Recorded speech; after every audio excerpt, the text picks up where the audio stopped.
একটা বোতাম, শুধু চাপ দিলেই প্যারাশুটটা খুলে যেত, জীবনটা হয়তো বেঁচে যেত, ফিরতে পারতেন পরিবারের কাছে। কিন্তু ফ্লাইট লেফটেন্যান্ট তৌকির তা করেননি, কারণ তিনি শুধু নিজের প্রাণ নিয়ে ভাবেননি, ভেবেছিলেন নিচে থাকা মানুষদের কথা।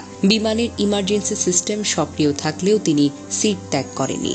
শেষ মুহূর্ত পর্যন্ত চেষ্টা করে গেছেন বিধ্বস্ত হওয়ার আগেই ফাঁকা জায়গায় নিয়ে যেতে। তিনি জানতেন তার এই যুদ্ধ বিমান যদি কোনো জনবহুল এলাকায় পড়ে আরও অনেক প্রাণ যাবে। এই সাহসিকতা, এই আত্মত্যাগ কোনো শব্দে সম্পূর্ণ বর্ণনা করা যায় না। তৌকিরের যে বিমানটি বিধ্বস্ত হয়েছে সেটি ছিল বেশ পুরনো F-7BGI, একটি যুদ্ধ বিমান যার স্থান আধুনিক যুগে আর নেই। তবুও এই বাতিল বিমান দিয়ে চলছিল প্রশিক্ষণ, কারণ দুর্নীতি আজও উড়ে বেড়ায় বাংলাদেশের আকাশে, আর সেই দুর্নীতির বোঝা বয় আমাদের মতো সন্তানেরা। তৌকির আকাশে মারা যাননি, তিনি মরে গিয়েছিলেন বহু আগে। যেদিন বাজেট চুরি হয়েছিল, যেদিন সিদ্ধান্ত হয়েছিল 1970 দশকের বাতিল যুদ্ধ বিমান দিয়েই হবে প্রশিক্ষণ, এই সিস্টেম তাকে দেয়নি কিছুই। না দিয়েছে সুরক্ষা, না দিয়েছে বিকল্প, না দিয়েছে আধুনিক কোনো যন্ত্রপাতি। তাকে দিয়ে গেছে কেবল ঝুঁকি, মরিচা ধরা লোহা আর নিশ্চিত মৃত্যু। তবুও তিনি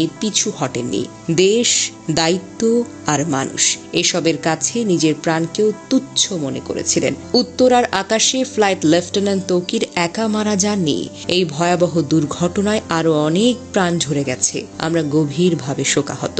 শহীদ তৌকির সহ সকল নিহতের আত্মার মাগফিরাত আমরা কামনা করি। আহতদের জন্য দোয়া করি, আল্লাহ যেন তাদের দ্রুত আরোগ্য দান করেন। আমাদের একটাই প্রার্থনা, আর যেন কোনো তরুণ তৌকিরকে একটা মরিচে ধরা যুদ্ধ বিমানের সঙ্গে জীবন বিসর্জন দিতে না হয়।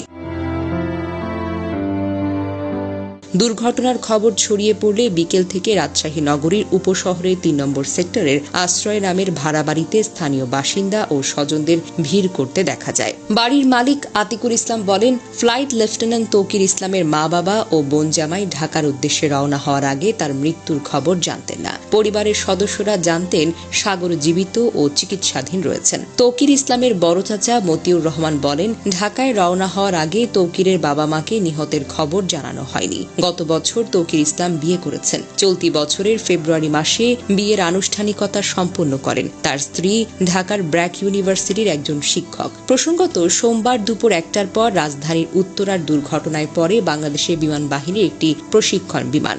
বিমানটি উত্তরার মাইলস্টোন স্কুল অ্যান্ড কলেজের একটি ভবনে গিয়ে পড়ে যায় এবং বিধ্বস্ত হয়। সঙ্গে সঙ্গে বিমান ও স্কুল ভবনটিতে আগুন ধরে যায়। যে ভবনে এটি বিধ্বস্ত হয় সেখানে বহু স্কুল পর্যায়ের শিক্ষার্থী ছিল, যাদের বেশিরভাগই হতাহত হয়েছে।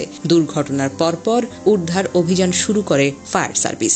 উত্তরা সহ আশেপাশের 9টি ইউনিট ঘটনাস্থলে গিয়ে আগুন নিয়ন্ত্রণে আনে এবং হতাহতদের উদ্ধার করা শুরু হয়। পরে উদ্ধার অভিযানে যোগ দেন বিজিবি ও সেনাবাহিনী। বিমান বাহিনীর হেলিকপ্টার করে হতাহতদের হাসপাতালে নেওয়া হয়। মর্মান্তিক এই ঘটনায় শোক জানিয়ে বার্তা দিয়েছেন প্রধান উপদেষ্টা ডক্টর মোহাম্মদ ইউনূস। মঙ্গলবার রাষ্ট্রীয় শোক ঘোষণা করা হয়েছে।